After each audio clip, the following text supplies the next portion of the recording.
এটা যদি সরাসরি নির্বাচিত না হয় এই সিলেকশনের মধ্যে দিয়ে নারীর ক্ষমতায়নের খটাও হবে না। 11 দলীয় জোট বা জামাতের নিয়ে এটার বিষয়ে আমি কিছু বলতেই পারবো না। তাদের তো আসলে এটাতে কোনো স্টেকই নাই নারী নেতৃত্বে। এটা টোটালি তাদের একেবারেই একটা আইওয়াশ।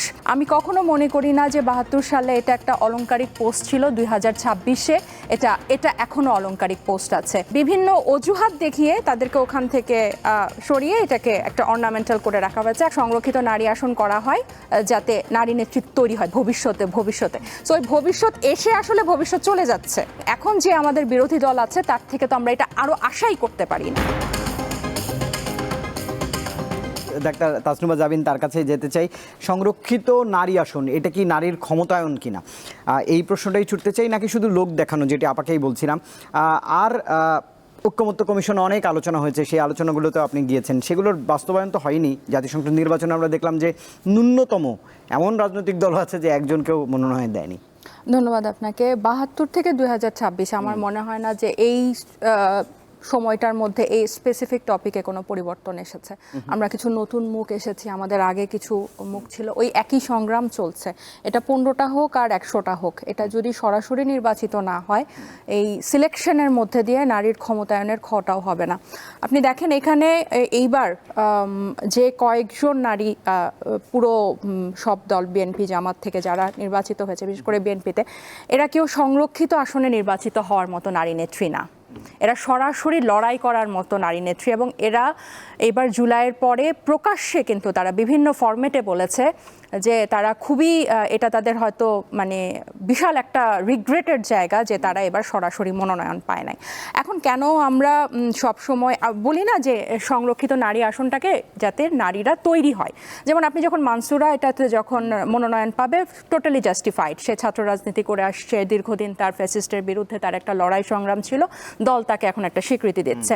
কিন্তু আপনি সেখানে মনি আপা কেন, সেলিমা আপা কেন, সেখানে এখন আপনি বলতে পারেন আমি কেন বিএনপির দিকে নজর দিচ্ছি, কারণ আমি 11 দলীয় জোট বা জামাতের নিয়ে এটার বিষয়ে আমি কিছু বলতেই পারবো না। তাদের তো আসলে এটাতে কোনো স্টেকই নাই নারী নেতৃত্বে। এটা টোটালি তাদের একেবারেই একটা আইওয়াশ। সো এখানে হচ্ছে তাহলে এই নামগুলা কিন্তু আমরা সংরক্ষিত নারী আসনে দেখতে চাই নাই। তাহলে এটা কিন্তু আমাদেরকে ওই বার্তা দেয় যে 2/3 আরও স্ট্রেংথ করার জন্য। আমি কখনো মনে করি না যে 72 সালে এটা একটা অলংকারিক পোস্ট ছিল, 2026-এ এটা এখনো অলংকারিক পোস্ট আছে। এই 50 জনের কেউ তাদের নিজ দলের নীতির বিরুদ্ধে বা নিজ দলের নেতাদের বদলতে তারা ওখানে যাচ্ছে, আসলে সংসদে যাচ্ছে। তাদের ইয়াটা কোথায়, লয়্যালটিটা কোথায় দলের নেতার প্রতি? তাদের কোনো সংসদীয় আসন নাই, তাদের কোনো ভোটার নাই, তাদের কোনো এলাকা নাই, জনগণ নাই, কিছুই নাই, কিন্তু তারা কিন্তু যোগ্য। সো বিভিন্ন অজুহাত দেখিয়ে তাদেরকে ওখান থেকে সরিয়ে এটাকে একটা অর্নামেন্টাল করে রাখা হয়েছে। এখন আমাদের মতো গরিব দেশে যখন আপনার নামের পরে এমপি হবে, এটা একটা সোশ্যাল ভ্যালু ইনক্রিজ করে, এটা এক ধরনের একটা আত্মতৃপ্তি দেয় যে আচ্ছা ঠিক আছে আমি জীবনে একবার অন্তত সংসদ সদস্য হতে পারলাম।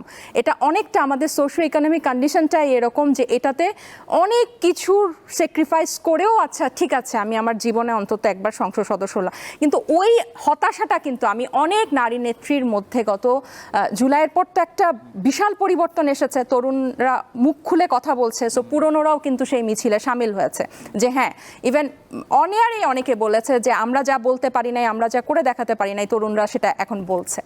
সো আমরা অনেক আগে থেকে শুনে আসছি যে সংরক্ষিত নারী আসন করা হয় যাতে নারী নেতৃত্ব তৈরি হয় ভবিষ্যতে। সো ওই ভবিষ্যৎ এসে আসলে ভবিষ্যৎ চলে যাচ্ছে। কিন্তু তারপরও তারা কিন্তু ওই জিনিসটা অর্নামেন্টাল জায়গা থেকে কেউই ছাড়ছে না। অনেকেই তো ক্ষমতায় আসে, দুই দল উল্টায় পাল্টায়, কিন্তু কেউই কিন্তু ওইটাতে কিন্তু ঐক্যমত থাকে। এবং এখন যে আমাদের বিরোধী দল আছে তার থেকে তো আমরা এটা আরো আশাই করতে পারি না, টোটালি না। সো আমরা বিএনপি থেকে যেটা আশা করতাম, যেহেতু তারা সব সময় বলে যে তাদের এত % আছে, তাদের বেগম খালেদা জিয়ার মতো লেগেসি আছে, কিন্তু তারপরেও কিন্তু আমরা তাদের নারী নেত্রীদের মধ্যেই কিন্তু আমরা হতাশা দেখি যে সত্যিকার ক্ষমতায়ন হয় না। সো এটা এখনো একটা ভেগ টার্ম, এবং যারা এখানে যাবেন এই 300 জনের মধ্যে প্রত্যেকেই হচ্ছে মানে যারা সংরক্ষিত। এটা শুনতে খুবই খারাপ লাগলেও এটা আমার বলতে একেবারেই ভালো লাগছে না, তারপরও দে আর পাওয়ারলেস, দে আর অর্নামেন্টাল। এটাতে আসলে কোনো ধরনের যুক্তি আর মানে খাটে না।